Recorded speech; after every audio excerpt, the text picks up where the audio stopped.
Sa likod ng bawat tagumpay ay may kwento ng paghihirap, paulit-ulit na rejection at paniniwalang di sumusuko. Ito ang Sa Likod ng Tagumpay. At sa kwentong ito, makikilala natin ang batang maliit, mahina sa math at walang naniniwala pero ginulat ang buong mundo.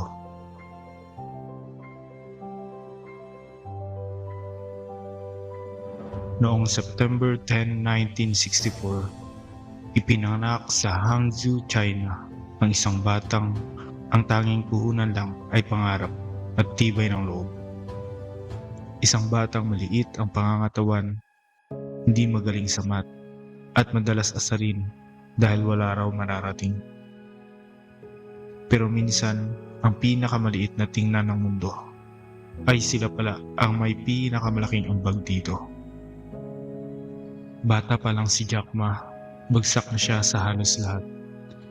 2 beses siyang bumagsak sa elementary entrance exam. 3 beses naman sa high school. 2 beses sa college exam. Para bang sinasabing wala siyang pag-asa.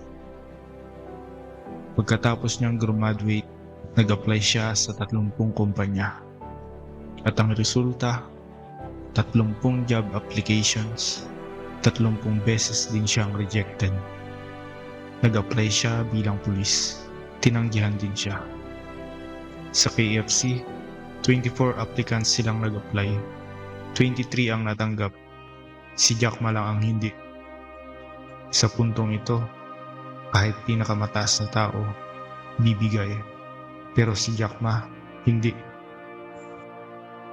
Dahil para kay Jack Ma, kung hindi ako tatanggapin ng mundo, gagawa ako ng mundong tatanggap sa akin. Tuwing umaga, nagbebisikleta siya ng 45 minutes papunta sa isang hotel. Hindi para magtrabaho, kundi para matuto ng English. Nakikipag-usap siya sa mga foreigner na naka-check-in sa hotel. Libre, walang bayad, walang kapalit. Nang unang dumating ang internet sa China, hindi siya makapaniwala. Out of curiosity, nag-search siya ng isang simpleng salita, beer. Lumabas ang US beer, German beer, iba't ibang impormasyon mula sa iba't ibang bansa. Pero may isang napaka-importanteng bagay na hindi niya nakita. Walang China beer. Walang China products, walang China information. Doon siya napatigil. Kung ang isang malaking bansa tulad ng China ay halos wala sa internet, ibig sabihin may napakalaking puwang na dapat punan. At doon nagsimula ang liwanag sa isipan niya. Kung wala pa, baka ako ang dapat gumawa. Hanggang sa dumating ang taong 1999 sa isang maliit na apartment. Walang pera, walang koneksyon, walang business background. Tinipon niya ang 18 na malalapit niyang kaibigan. Nabuo ang ideya na magpapabago sa buong industriya. At dito isinilang ang Alibaba. Maraming tumawa, maraming nagsabing imposible. Maraming nagsabing hindi ka businessman. Pero hindi nila alam, ang taong sanay sa rejection, sanay ding lumaban. Unti-unting lumaki ang Alibaba. Lumakas, umarangkada, hanggang sa dumating ang araw.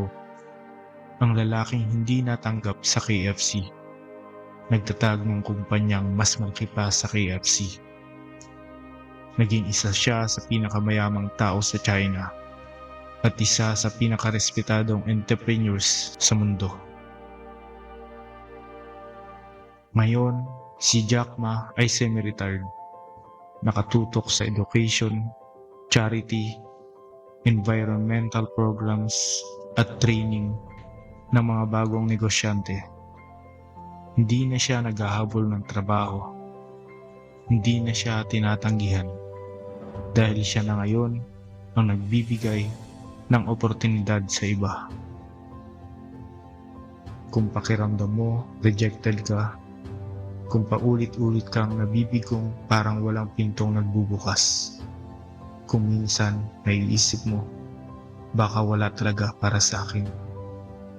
Ito ang dapat mong tandaan. Hindi ka sinusubok para ibagsak, kundi sinusubok ka para patatagin. Minsan, pinapayagan ng Diyos na maranasan natin ang paulit-ulit na pagtanggi. Hindi para pahiyain tayo, kundi para ihanda tayo sa mas malaking plano.